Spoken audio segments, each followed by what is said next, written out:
పిచ్చిగా వదిలితే చెప్పుతో కొడతా. Anasuya strong warning. చెప్పు తెగుద్ది. మీ ఇంట్లో ఆడవాళ్ళని ఇలా ఉంటే ఊరుకుంటారా?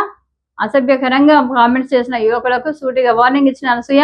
ప్రకాశం జిల్లా మార్కాపురంలో షాపింగ్ మాల్ ప్రారంభోత్సవంలో పాల్గొన్న అనసూయ.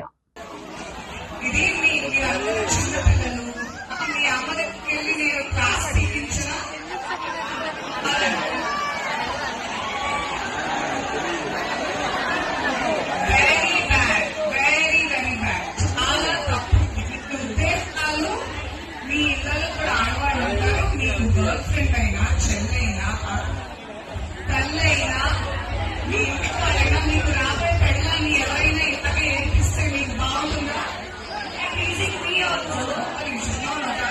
మీకు నచ్చుతుందా? మీ ఇంట్లో ఆడవాళ్ళు ఎవరైనా అంటే నేను చెల్లించినాలా? మరి మరి చాలా ఇష్టంతో మీ అందరి కోసం రెడీ అయ్యి ఎంతో దూరంతో 7 గంటలు ప్రయాణం చేసి వస్తే మీరు ఇదే నాకు చేసేది. పిల్లలు ఇదే నేర్పించారా? పెద్ద చిన్న గౌరవాలు అవన్నీ నేర్పించలేదా?